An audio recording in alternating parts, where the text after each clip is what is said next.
오늘은 이런저런 잡다한 얘기를 할 것 같아요. 미국 3대 지수가 두 개는 플러스 하나는 마이너스로 끝났습니다. 유럽 시장 안 좋았고 아시아 시장도 뭐 그렇게 좋진 않았습니다. 이번 주도 장 자체는 약하게 진행되지 않을까. 다만 지난주에 있었던 것처럼 큰 요동은 이제 마무리되는 게 아닌가라는 생각을 조심스럽게 해보고 있습니다. 일단 지금 상황은 크게 보면 이 유가죠. 유가가 이제 7월달 이후에 추세적으로 하향 안정화되고 있고, 구리 같은 경우에는 5월달에 정점을 치고 추세적으로 하향 안정화가 되고 있는 과정입니다. 그 다음에 10년 국채 수익률 같은 경우에도 보시면 일정 부분 있다 굉장히 빠른 속도로 내려온 게 7월달 들어서 중순 들어서 빠른 속도로 내려왔거든요. 반등했다 다시 밀려 내려오고 있는데 개인적으로는 이런 생각을 하게 됩니다. 경기가 기저효과나 이런 것들을 통해서 굉장히 빠른 속도로 올라왔는데 그 올라온 것이 최근에 이제 경제 성장률이나 이런 것들을 발표하는 것들로 보면 그 속도가 굉장히 둔화되고 있어서 향후의 경제 성장 속도는 우리가 지금까지 봐왔던 것보다 상당히 느린 속도로 움직일 것이다라고 하는 것들이 주식시장에 반영되고 있는 것 같아요. 거기에 기존에 이제 주가 지수들이 상당히 많이 올라왔기 때문에 그런 부분에 대한 조정을 반영하고 있는 게 아닌가라는 생각을 합니다. 밖에서 자꾸 시끄러운 소리가 나서 문을 닫았습니다. 그래서 이제 주가는 또 거기다 많이 올랐죠. 그런 부분들이 일단 조정의 국면을 보이고 있는 것 같고, 테이퍼링 얘기도 계속 강력하게 나오고 있죠. 다만 이게 이제 계속 거론되고 있는 15%에서 깊게는 20%의 조정의 시작 시간, 그러니까 신호탄이냐라고 하는 부분에 대해서는 아직까지는 그런 건 아니다라는 생각을 하고 있습니다. 일단 중국 쪽에 여기 닝보죠, 우산, 항구, 델타변이 확산을 일시로 막 폐쇄되고 이런 얘기들이 나오고 있고, 그래서 뉴스 보도에 막 BDI 지수가 발생 운임 지수들이 올라가는 얘기들이 나오고 있습니다. 지금 발생 운임 지수 보면 내려오다가 다시 올라가고 있거든요. 상황을 좀 봐야 될 것 같은데, 컨테이너 지수는 일부는 약간 이렇게, 이건 중국 컨테이너 지수고요. 약간 내려오는 패턴이 계속 강도 높게 올라오고 있다가 보이고 있고, 이거는 하울 로빈슨 컨테이너 지수인데 얘도 상승 강도가 약간 누그러지는 게 아닌가 이런 생각을 하게 됩니다. 물론 이제 상하이 지수 같은 경우에는 아직 추세가 진행되고 있는데, 그래서 이제 이런 항구나 이런 것들이 또 서플라이 체인의 문제를 일으키는 거 아니야라고 하는 부분들을 생각하게 할 수는 있습니다. 다만 이제 밑에 기사를 보면 이거는 연합뉴스 기사고 2021년 8월 12일자 차병섭 기자께서 올리신 내용입니다. 중국의 항구가 멈춰선 것처럼 보이긴 하지만 뉴스 보도에서 여기 보시면 항구 노동자들이 봉쇄된 환경에서 생활하고 근무한다고 그랬거든요. 그러니까 결과적으로 뭐냐면 이제 외부하고 차단하고 안에서 근무를 한다는 뜻이죠. 그래서 물류에 대한 부담감, 그러니까 물류를 실현하는 부담감이 있긴 하겠지만 멈춰 있는 건 아닌 것 같습니다. 그래서 이것도 일정 부분 시간이 되면 풀릴 거다. 여기 보시면 이제 상황이 풀리는데 한 달 정도 걸릴 것이다 라는 얘기가 나왔습니다. 크게 그러니까 일시적인 이슈로 보면 될 것 같다 이렇게 생각하면 될 것 같아요. 일본 얘기를 잠깐 하면 일본이 코로나 때문에 난립니다 지금. 그래서 이거 증가 속도가 너무 굉장히 빨라요. 올림픽 하면서만 폭발적으로 올라가고 있고, 그리고 2만 명이 넘었습니다 지금 일일 확진자 수가.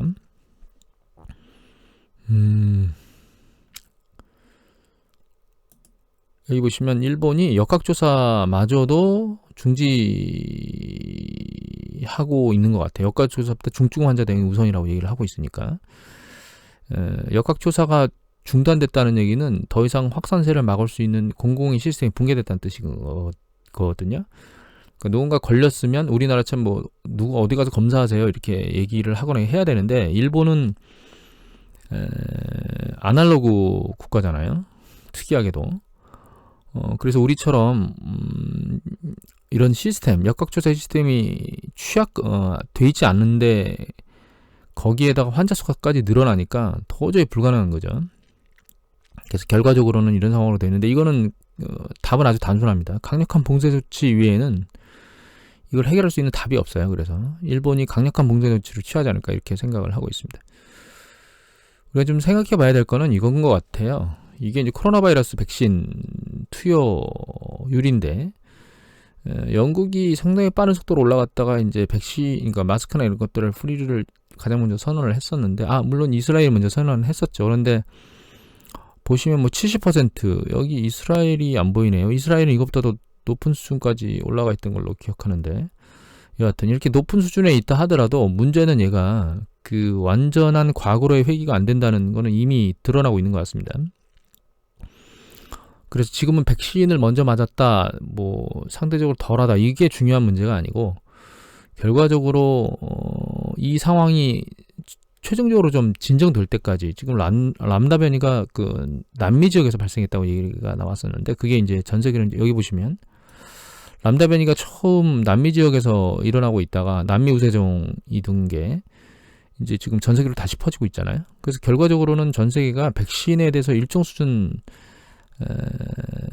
맞는 과정을 거치고, 그래서 이제 변이가 상대적으로 특세를 누그러뜨리는 그런 시기까지는 개인 방역이 가장 중요한 거다라고 하는 것들을 느끼게 되는 것 같아요. 저 같은 경우에는. 그러니까 답은 있는데, 답을 진행하려면 일부 국가에서 해결되는 게 아니고 세계 전체적으로 일정 부분은 다 백신 부분이 투여가 되고, 그래서 이제 변이에 대한 부분이 조금 누그러지는 이런 상황까지 가는 게, 그리고 그 시기까지는 이제 개인 방향이 중요하다라고 하는 쪽으로 움직이고 있는 것 같습니다. 근데 이런 생각을 합니다. 결과적으로는 잡히게 될 겁니다. 그래서 이것도 주식시장으로 놓고 보면 부분적인 변동성일 뿐이지, 이게 뭔가를 크게 요동치게 만드는 현상은 아니다. 그러니까 플러스 알파를 누계가 돼서 무엇인가에 무게감을 줄 수 있지만 이 단독으로 무게감을 줄 수는 없다, 이렇게 생각을 하고 있습니다. 약간 끝자락으로 가고 있는 게 아닌가라고 생각하는 것들은, 일단은 여기 트리플 C 이하의 하이드 채권 수익률이 이제 올라오다가 약간 이제 상승 강도가 떨어지고 있으면서 이렇게 둥근 머리를 만들고 있거든요. 이게 이제 지난주 8월 13일까지의 데이터이기 때문에 좀 더 지켜봐야 됩니다. 지난주까지 데이터이기 때문에. 그리고 빅스 지수도 이제 7월 달에 굉장히 빠른 속도로 7월 20일 날 정점을 친 이후에 아랫방향으로 내려오고 있습니다. 그 다음에 VBIX 지수도 이제 상승 강도가 옆으로 횡보하고 있죠. 상승 강도가 떨어지고. 크게 시장을 요동치게 만든 거는 마무리를 짓고 있는 것 같아요. 그래서 이제 그냥 단순히 정리하면 원자재 슈퍼 사이클이라고 하는 건 이제 이미 물 건너갔다, 이렇게 보이는 것 같고, 아까 잠깐 안 보여드렸는데 이렇게 움직임에도 불구하고, 그러니까 약간 경기의 상승 강도가 누그러지고 있다라고 하는 강도가 나오면 통상적으로는 달러 인덱스가 올라갔거든요. 지금까지는. 왜냐하면 연준에서 이제 경기 부양책이나 이런 걸 할 것이다라고 얘기를 하지만 달러 인덱스가 내려오지는 않습니다. 왜냐하면 테이퍼링 얘기가 나오고 있으니까. 그래서 경기가 이제 그림으로 보면 이렇게 밑으로 내려왔다가 이런 확장면으로 올라가는 과정 중에 한 중간쯤 와 있다, 중간 조금 못 와 있다라고 말씀을 드렸는데, 경기가 수축된다거나 이제 추세가 전환된다는 개념보다는 확장의 속도가 떨어진다라고 하는 개념으로 사람의 상황들이 넘어가고 있고, 그게 이제 주식시장에 약간 변동성을 주고 있는 상황이 지금이 아닌가, 이렇게 생각을 하고 있습니다. 중국 경제 지표가 발표됐는데요.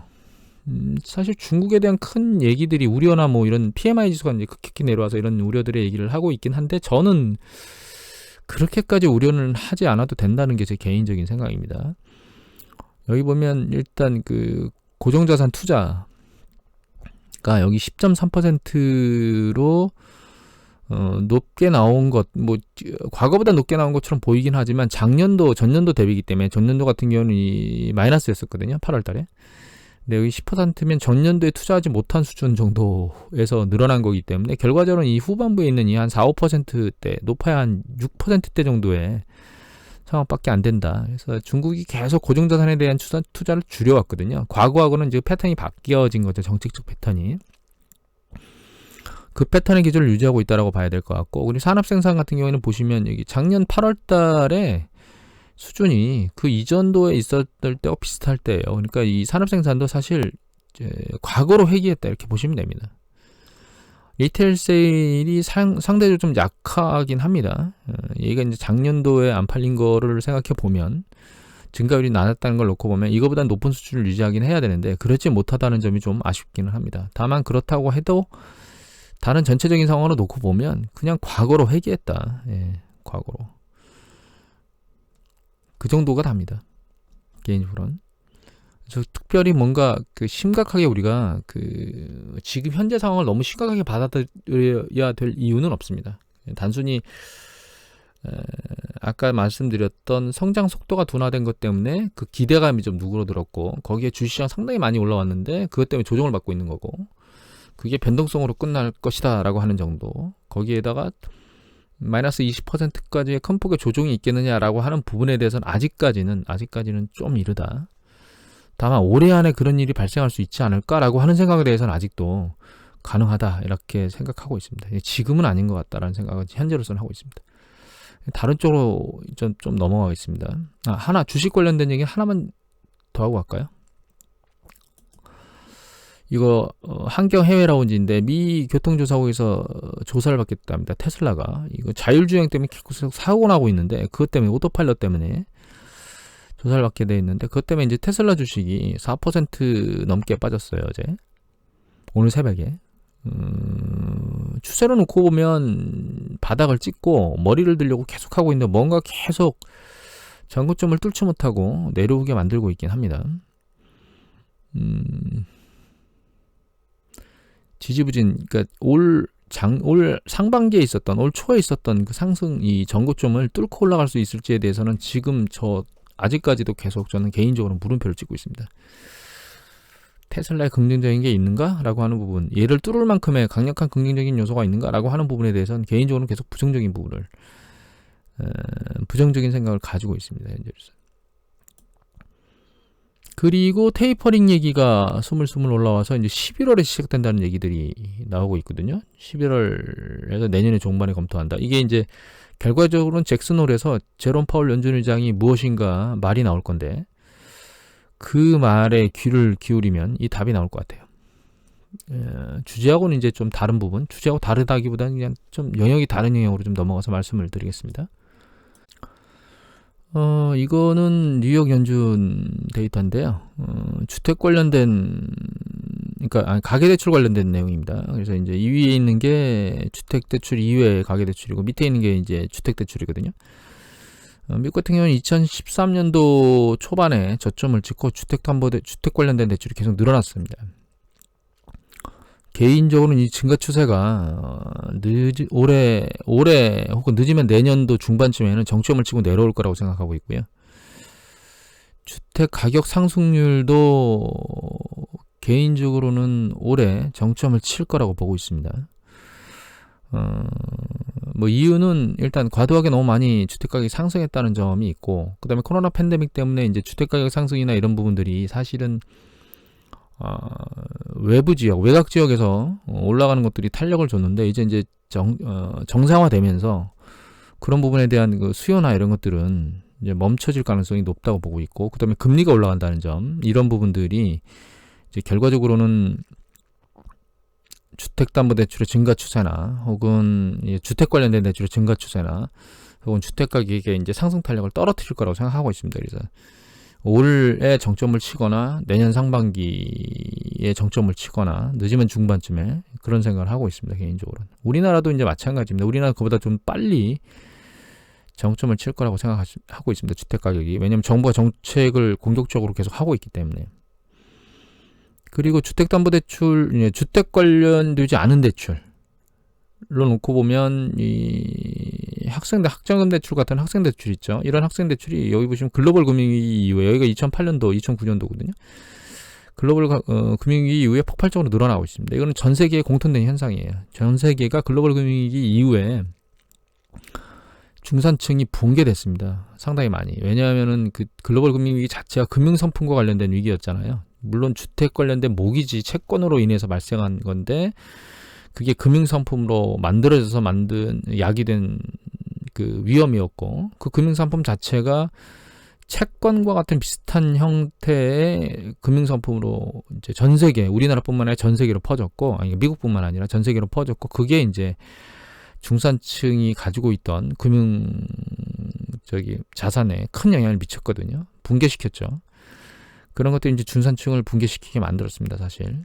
그래서 이제 학자금 대출은 우리나라뿐만 아니라 이제 미국이나 전 세계에 공통적으로 굉장히 폭발적으로 늘어난 그런 패턴이라고 보시면 됩니다.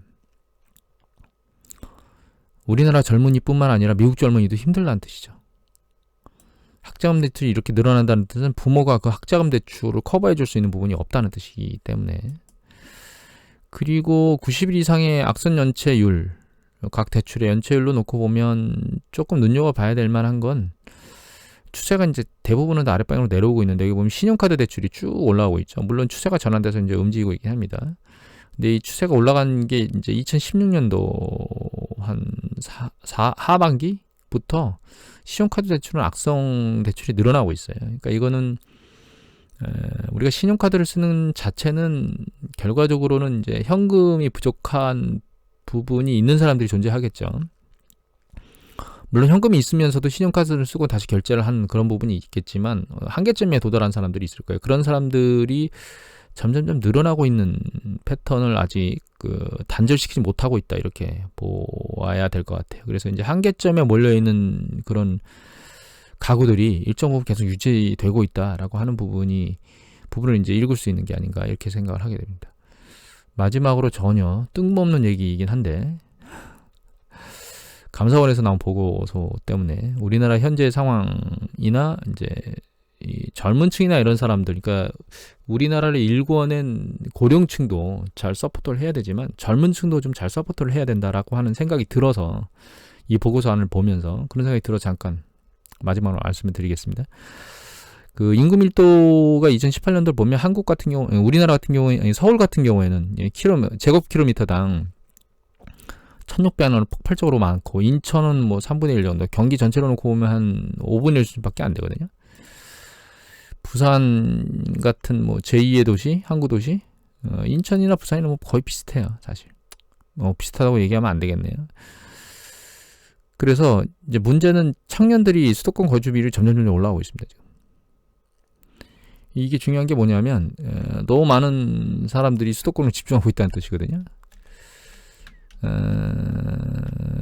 문제가 우리나라의 합계 출산율이 계속 떨어지고 있습니다. 이게 우리나라고, 이게 OECD 평균이거든요. 우리나라 0.92까지 떨어졌어요. 그러니까 출산을 할 수 있는 여성이 한 명도 안 되는 걸 낳고 있는 거거든요. 부부가 출산을 한다는 얘기는 이제 부부란 얘기니까, 2명을 따지면 사실 최소한 2명을 낳아야 인구가 유지되는데, 1명 난다는 얘기는 인구가 계속 줄 수밖에 없다는 뜻이죠, 사실. 그리고 이게 인구 피라미드 변화인데, 이게 전국은 이렇고요. 2047년, 2067년, 2117년입니다. 여기까지 볼 필요는 없지만 여기까지만 봐도, 2047년, 향후 30년 뒤까지만 봐도, 여기 보면 고령 인구가 폭발적으로 늘어나고 있고, 여기 하단부가 상당히 적기 때문에 고령화 인구에 상당히 심각한 문제점을 야기한다, 이렇게 볼 수 있을 것 같아요. 그리고 더 심각한 건 이 부분입니다. 소멸 위험 지역으로, 이게 빨간색이 짙을수록 소멸 위험 지구거든요. 보시면 이 수도권 인근 지역, 부산, 뭐 대구, 여기 광주, 뭐 이 정도 제외하고는 나머지 영역들은 전부 다 소멸될 것이다, 인구수가 줄어서. 이게 향후 30년 후입니다. 지금 젊은 세대 같은 경우에는 뭐 한 자기 나이들이 한 40, 50대 정도 됐을 때, 많으면 60, 70대 됐을 때 이렇게 된다는 뜻이죠. 그래서 인구와 관련된 정책은 정말 빠르게 필요한 것 같고, 이 출생아 수나 이런 것들이 계속 합산 출산율이나 이런 것들이 계속 줄고 있는 부분들 뿐만 아니라 지금 결혼에 대한 부분이 지금 늦어지고 있죠, 점차. 그리고 젊은 세대들이 결혼에 대한 어떤 압박감이나 이런 부분이 없어요. 근데 그런 부분이 이제 우리가 생각해 보면, 젊은 세대들이 안정적인 직업을 구하기가 어렵고, 그 다음에 직업이 있다 하더라도 뭐 혼자 벌어서는 도저히 집을 살 수가 없는 상황이며, 단기간이 아니고 평생 집을 못 살 수도 있는 그런 구조죠. 그래서 결과적으로 주택 가격은 안정화시켜야 되는 게 맞고, 국가경제 자체로 놓고 보면 주택은 공공재입니다. 그래서 서민들이 주택에서 살 수 있는 어떤 주거 환경을 마련할 수 있는 부분들은 절대적으로 필요하고, 그 다음에 이제 일자리를 늘리는 게 필요한데, 이미 이제 가끔 말씀드렸지만 산업 시스템 자체가 바뀌었기 때문에 일자리를 단기간에 급격히 늘려줄 수는 없습니다. 하지만 그런 쪽으로 무엇인가를 만들려고 정책적으로 노력을 많이 해야 될 것 같고, 그렇다고 무작정 손에 돈만 쥐어준다고 될 문제가 아닙니다. 그런 정책들은 이미 이제 전 세계적으로 조금씩 테스트를 해봤는데, 손에 일정 부분에 돈을 쥐어준다고 해서 그게 그 일자리를, 그러니까 더 많은 돈을 벌기 위해서 일자리를 구하려고 하는 노력이 늘어나지는 않은 걸로 통계적으로 나오고 있습니다. 사실 해석이 약간 다를 수 있긴 한데 전체적으로 보면 그렇게 해석되고 있기 때문에 정책적으로 보면 상당히 어려운 과정이 있습니다. 그건 우리나라뿐만 아니라 전 세계가 다 마찬가지예요. 다만 좀 관대한 부분이 일정 부분 있어야 될 것 같고, 그 관대한 부분을 일정 부분 유지하면서 거기에 이제 고용 창출, 그다음에 이제 결혼이라든가 주거 문제 이런 것들을 복합적으로 잘 하도록 만들지 않으면 이 앞에서 봤듯이 정말 완전히 한 20-30년 뒤에 한국 자체가 지금 완전히 이제 고령화 사회로 우리보다 좀 더 빠른 속도로 가고 있는 일본이 겪는 것들보다 훨씬 더 위험한 상황을 겪게 될 수 있을 것 같다라는 생각 때문에 젊은 층들에 관련된 정책을 정말 심도 있게 고민하고 진행해야 될 것 같아요. 그리고 그것에 대해서 이제 국민들이 너무나 반감을 갖기보다는 큰 흐름에서 놓고 보면 잘못된 거는 좀 바로잡아야 된다고 얘기를 해야 될 것 같고, 그렇지 않은 부분에 대해서는 좀 호언을 하는 이런 좀 넓은 시각 뭐 이런 것들이 필요하지 않나 이런 생각을 합니다. 다만 이게 그 무조건적으로 손에다 현금을 쥐어주는 정책을 무조건 옹호하라 이런 뜻이 아님을 다시 한번 말씀드립니다. 이제 큰 틀로 놓고 보면 쉽지 않다. 정부에서 정책을 하는 게. 따라서 이제 국민들이 좀 열린 마음으로 뭔가 젊은이들을 위해서 할 수 있는 뭐 여러 가지 것들, 예를 들면 뭐 대규모로 파업하시는 양반들 있잖아요. 급여가 센데도 불구하고 그분들 꼭 뭐라고 욕하는 게 아니고 젊은 세대들한테도 일자리를 줄 수 있는 그런 어떤 뭐 대타협이나 이런 부분들, 그런 부분들이 계속 필요로 하지 않나. 자기의 밥그릇만 챙기기보다는 자라나는 세대의 밥그릇도 챙겨줘야 되는 그런 부분들이 필요하지 않나 이런 생각이 들게 됩니다. 쓸데없는 오지랖이었습니다. 오늘은 이것으로 마치도록 하겠습니다.